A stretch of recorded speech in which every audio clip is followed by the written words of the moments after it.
You want to talk about CPT? I mean, can we be for real here? You know? And it's just a bunch of bullshit. Listen, I'll tell you, I don't like him. I don't even like the way he looks. And if I saw Hans Themistode and he said it to my face, I would slap him right in the fucking mouth because, Hans, what's up? What's good?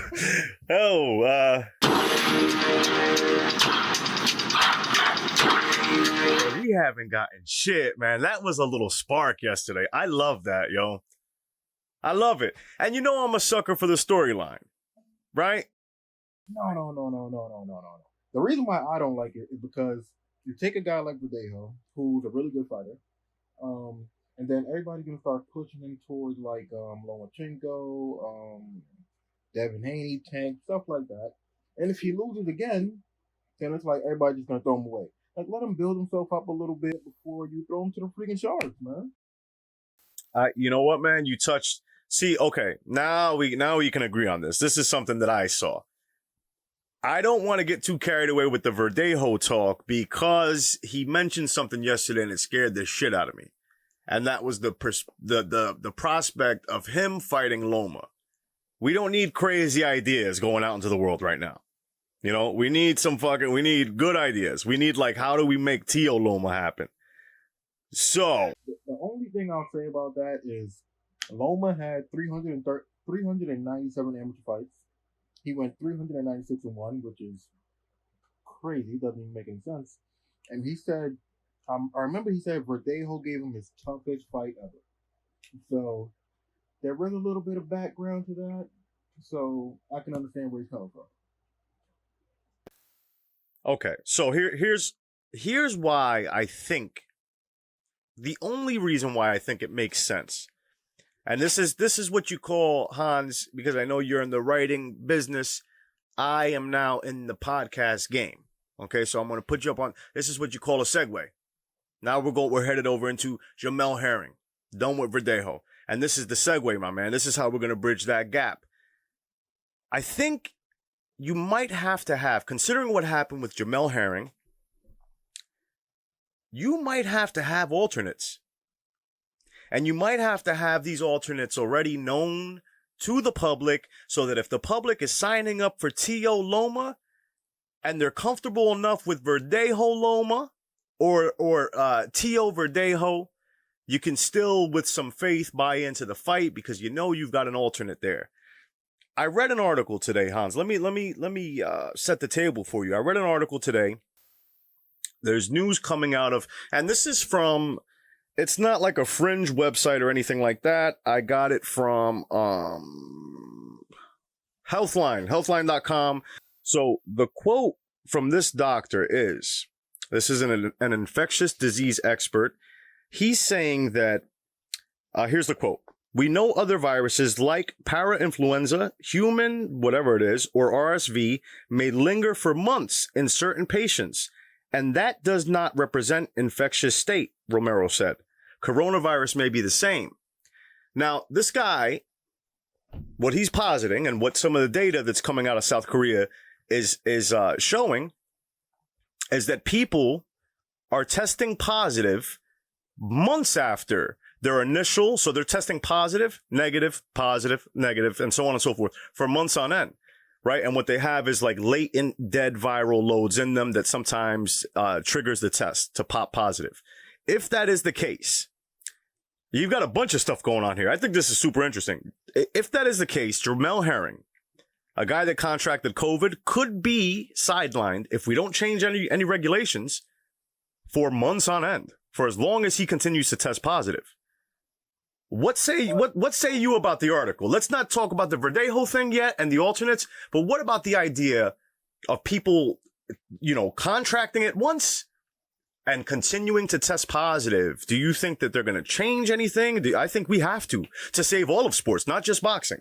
So pretty much you're saying that you want them to establish some type of guideline where people that do test positive can still fight or go on a basketball court, go on a football field. That's what you're trying to do pretty much. That makes no sense at all. I think you do, man. I think that you have to. I think you, at the very least, have to allow. So what's the point in being in a bubble? Like, I don't understand. What's the point in being in a bubble if you're gonna fight a guy that might be positive? Like what's the point? You might as well just go fight a regular guy. You don't have to be in a bubble. I think we're finding out that there is no point of being in the bubble. I think we're finding people testing negative and then testing positive inside the bubble. It's too widespread. It's too fucking widespread, Hans. You know, think about it. Think about it like this, Hans. Because I think that people are getting confused. They look at Jamel Herring's situation and they say, oh, this is like some sort of outlier situation. Have you been tested? Yeah. Okay, I haven't. I don't know many people that have. What'd you get tested for? Like, just because it was available, or? No, because I was free and I was sick as hell. Like, oh, you were sick. Okay. So in my case, I wasn't sick. I don't know many people that got sick in this time period. And obviously, if you're not sick, it would be smart to avoid a testing center because that's where people are more likely to have the shit. So, since I felt good and, I have not gotten tested.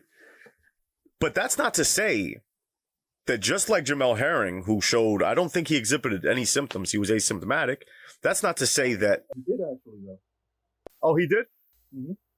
Did he? Okay. All right. Well, there's been other people that were completely asymptomatic fighters, right? So assuming that, let's just say if I contracted and I was one of these asymptomatic people, I could have also been positive, negative, positive, and I would never know because I've never tested to begin with. You understand what I'm saying? I think that we already know that there's, there could be 20% of the population infected at this point. There's been studies that have come out and said this. So if that's the case, and you can go from negative to positive without even, just from having the dead viral load in your body, then there is no point for a bubble. We might be at the point to where people have to assume this risk if they want to get paid or no sports at all. So pretty much what you're saying is if fighter A has the virus, he should still fight. No. I think that we need to figure out what we're going to do in these situations. Either we're going to set a hard line rule in the sand, knowing that fighters can be out of boxing for 6 months, multiple months, 4 months at the most, or we're going to say, okay, if there becomes some sort of way to almost prove that this guy is not infectious, that this is a dead viral load, because we don't treat it any different. Like you wouldn't, somebody that tested positive for parainfluenza, if they continue to show that months down the road, your doctor would not be concerned. They would say, oh, okay, this is common. This happens. So you wouldn't stop this person from being able to play in the NBA or in the NFL. Right? You would just say, oh, he had an infection a few months back, blah, blah, blah. It's dead viral load. It's no big deal. We're going to have to find how to get to that same place with COVID. At this point, it's kind of like, okay. I hear a lot of people on Twitter saying that they don't want Canelo versus Quigley. But who do you want Canelo to fight? Hey, just give me a name. Who do you want him to fight? Me. Other than you, give me a name. You. No, listen, man. Listen, bro. Props to Quigley, man. Props to Quigley if he can secure that for himself. Because a guy of his stature should not be in the running for a fight with Canelo.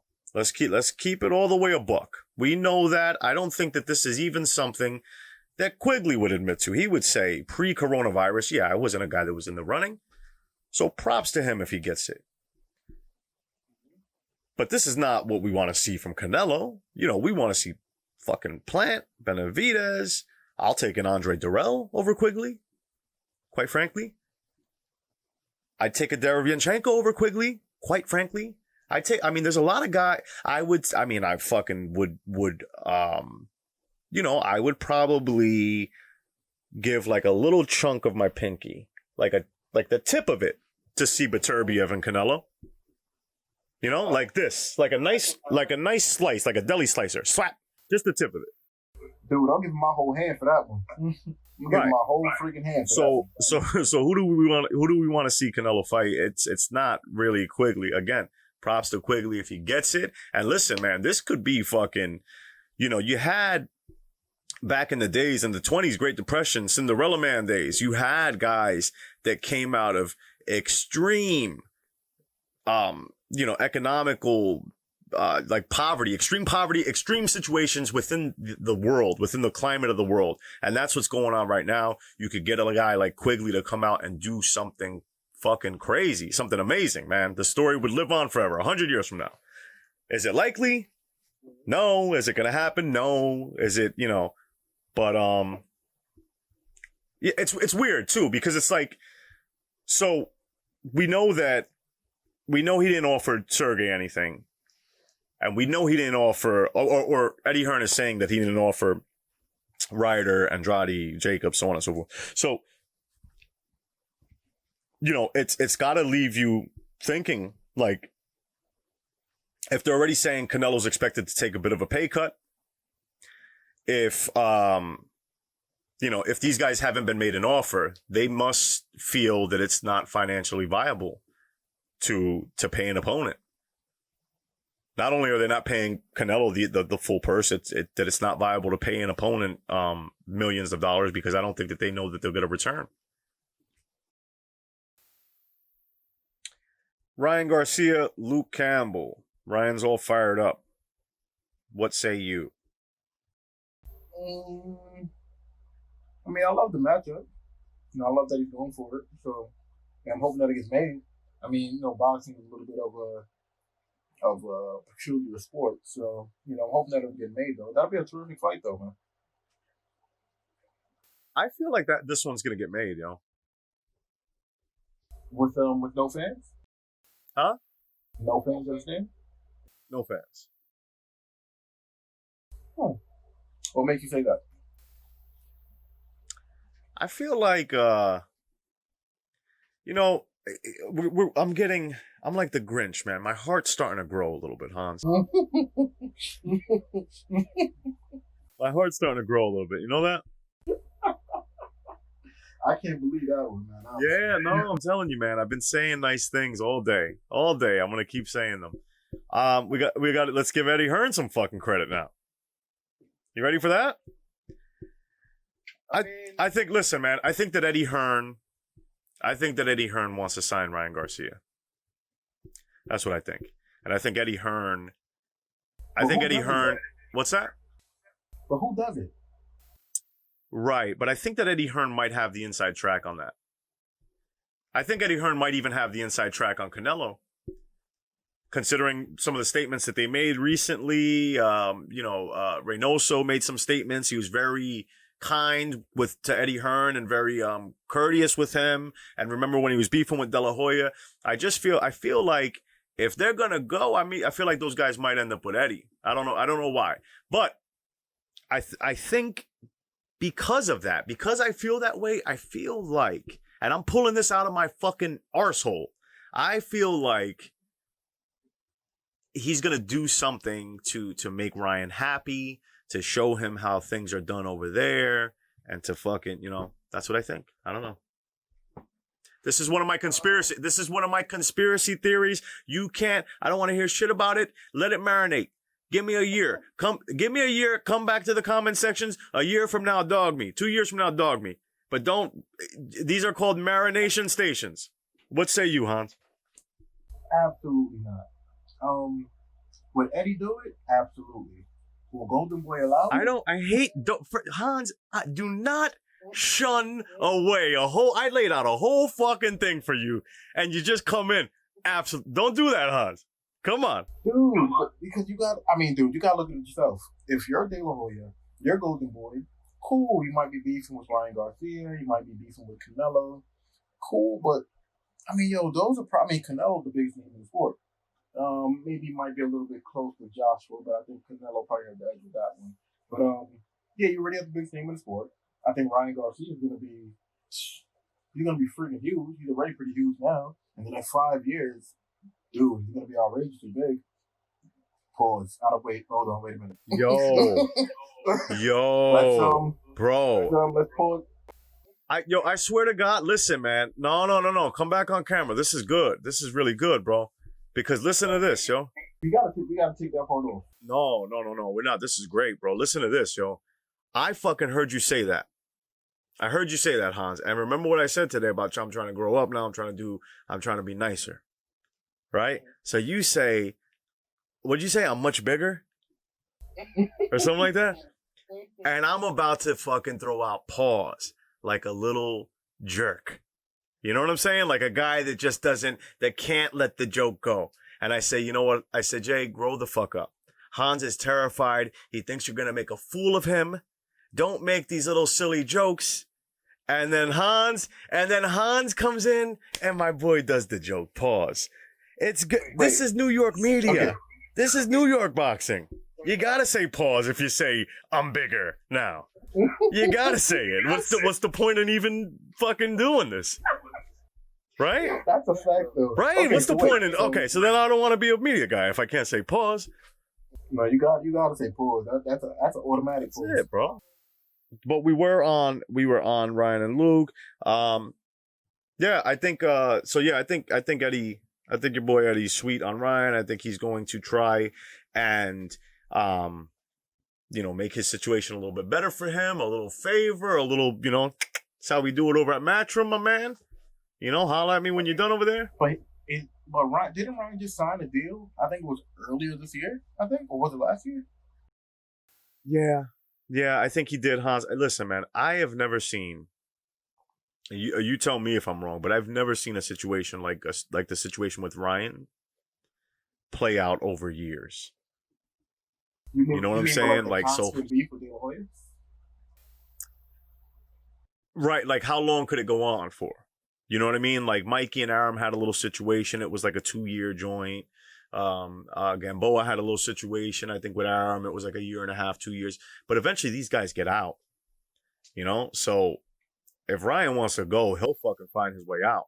But it might not be today, it might not be tomorrow, but that's what I would be doing if I was trying to scoop him up. I'd be planting a seed. I'd be doing him a favor now. I might even be taking a loss on a Luke Campbell fight to turn around and fucking scoop up Garcia later on. Let me ask you a question because I'm not 100% sure. I'm like 99% sure. But with Gamboa and with Mikey Garcia, their beefs with Aram. Because of that beef, didn't they both hit the show for like an extended period of time? Well, that's what I'm saying. It was like 1.5 years or 2 years, both of them.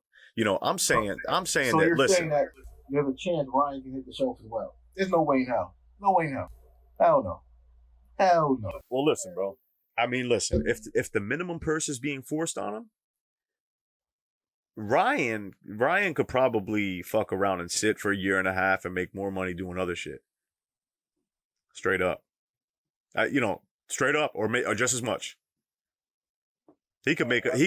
Ryan could do like modeling shoots or some bullshit like that, sign some shit with fucking, I'm telling you. And he can make more money not even fucking fighting for 1.5 years, wait it out, get out of Golden Boy and jump in with Eddie if he wanted to. Or Eddie could just be planting the seed for when the contract is up. I'm just saying, I've never seen people sling so much shit at each other, fighter to promoter in the media, and seen it like end up 10 years later to where they're still together. Ryan's leaving. I think you're right about the whole Ryan could do like modeling and a whole bunch of other things, but for as much as people say about him, Ryan Garcia is a freaking fighter, man. Like, dude just wants to scrap. So I don't really see him sitting down. What is he, 21 maybe now? 22? I don't really see him sitting down right now with his star power really, really high and just like, I'm not gonna fight. I'm good. I really don't see that. I'm 100% sure a future Fury versus Big Baby fight was going to happen. Whether it was going to be this year, probably next year, or something like that. Maybe even the year after. It was going to happen. And so my whole thing is with them kind of looking at Big Baby, they're kind of like, okay, we don't know what's going to happen with him and this whole suspension thing or whatever.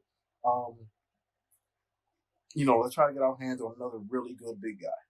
Like, how do you kind of feel about that? I think so. I think that might play a. So this is what I think it is, I think that